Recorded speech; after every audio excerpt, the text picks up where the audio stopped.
This is Optimal Finance Daily, episode 26. Stimulate the economy like a minimalist, and 11 signs you might be broke. Both by Joshua Fields Millburn and Ryan Nicodemus of Minimalists.com. Get ready to maximize your potential with Optimal Finance Daily, the podcast that brings you the best content in personal finance 5 days a week. Your optimal life awaits. Now here's your host, Dan Warren.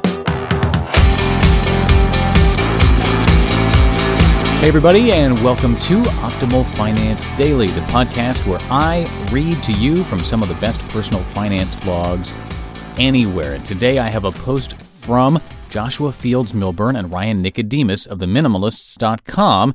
We've heard from them before. Today they're talking about stimulating the economy like a minimalist, and they're going to share 11 signs you might be broke. If you have any topic requests for us, come visit oldpodcast.com and please share those with us. Hope your week is off to a good start. I know mine is, because today is Major League Baseball's opening day, Monday. There were a couple games yesterday, but today is official opening day. And if you're a huge baseball fan like I am, I know you are having a great day no matter what the weather is, no matter what you've got going on at work. Opening day, always like Christmas Day to me. So for all my fellow baseball fans, happy opening day. And before we get to our content today, just a couple of housekeeping items.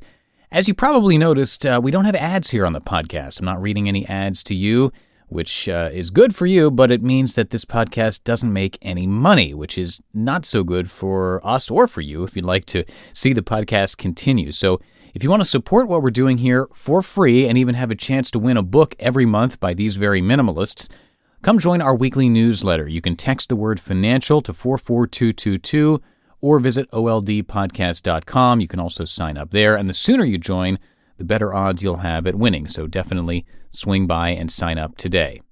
And with that, let's start optimizing your life. Stimulate the Economy Like a Minimalist by Joshua Fields Millburn and Ryan Nicodemus of Minimalists.com. If everyone immediately stopped spending their money, our economy would crash. This goes without saying. Consequently, one of the biggest supposed arguments many people have against minimalism is that if everyone became a minimalist, then we'd all be doomed. The financial system as it stands today would collapse, and no longer would we have the wealth necessary to purchase cheap plastic from Walmart. There are several problems with this point of view, some obvious, some a bit more abstruse. First, no informed person would argue that we should stop spending money or that we must stop consuming. Consumption is not the problem. Consumerism is the problem. Consumerism is compulsory, vapid, pernicious, impulsive, unfocused, misguided. Worst of all, it is seductive. Consumerism's shiny facade promises more than it can possibly deliver because love, happiness, contentment, and satisfaction are all internal feelings that cannot be commodified. And the truth is that once our basic needs are met, the acquisition of trinkets does little for our lifelong well-being. Using consumerism to stimulate the economy is like fixing a cracked mirror with a hammer. It only worsens the problem. Yes, trade is an important part of any society. Circumventing consumerism, however, doesn't imply that minimalists sidestep commerce. Rather, minimalism is predicated on intentionality, which means we spend our money more deliberately. Minimalists invest in experiences over possessions. Travel, indie concerts, vacations, community theater, etc. We can all spend money without acquiring new material things. Minimalists buy new possessions carefully. To do so, we must ask better questions like, will this thing add value to my life? Minimalists support local businesses. Local indie shops tend to be less motivated by profit. Sure, they need to make money to keep the lights on, and there's nothing wrong with that, but earning a buck usually isn't the primary concern of the local bookstore, restaurateur, or bike shop. They are in business because they are passionate about their product or service, and they want to share that passion with their patrons. Passion begets greater quality and better service, which makes the money they earn well-deserved.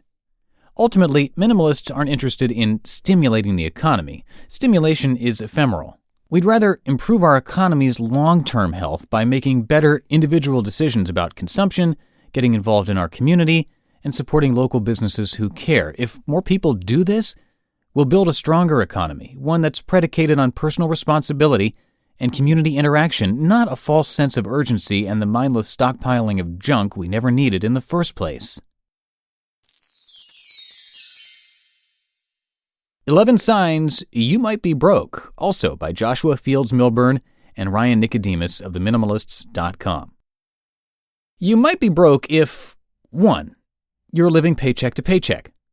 If you're spending every dollar you take home, you are, by definition, broke. More than 75% of Americans are living paycheck to paycheck with little to no savings, which means that, right off the bat, at least 3/4 of us are impecunious. 2. You have credit card debt. There's no such thing as good debt. The debtor is always slave to the lender. 3. You have student loan debt. Read our lips. There's no such thing as good debt, damn it. 4. You have a monthly car payment. 5. Your income dictates your lifestyle. It should be the other way around. We should work enough to earn money to live, not live to earn enough money to buy shit we don't need. Until he breaks free from consumerism, the hoarder is slave to his hoard.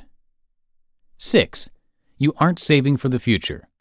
We know, you'll start saving tomorrow. But of course tomorrow never comes because tomorrow will be today tomorrow, and tomorrow's tomorrow will never be today. Ergo, begin today. Your life literally depends on it. See 5 difficult steps toward financial freedom. 7. You're not healthy. Unhealthy equals depression. Yes, if you're unhealthy, statistics show that you're likely depressed. If you can't enjoy life, no matter how wealthy you are, then you're broke in a different way. You're broken. The richest man in the graveyard might have the most lavish tombstone, but he's still dead. 8. Your relationships are suffering. Too often we forsake the most important people in our lives in search of money or ephemeral pleasures. We believe that our loved ones will always be around or that they'll understand, but when you're careless with something for long enough, it breaks. 9. You argue over money. Troubled relationships tend to end for one of 2 reasons: arguments over money or arguments over sex, or both. Even if the relationship doesn't end, it is difficult to grow if y'all are constantly bickering about finances. P.S. If you're arguing over sex or lack thereof, then something's broken. 10. You're not growing. It doesn't matter how much cash you earn. If you're not growing, you're dying. We feel most alive when we cultivate a passion, drudge through the drudgery, and live our lives with purpose, autonomy, and mastery. 11. You don't contribute as much as you'd like. Your worth isn't determined by your net worth. Real worth comes from contributing beyond yourself in a meaningful way. It was MLK who said, "Life's most persistent and urgent question is, what are you doing for others?" Giving is living, and it's much easier to give when you're no longer worried about money. Being broke is okay.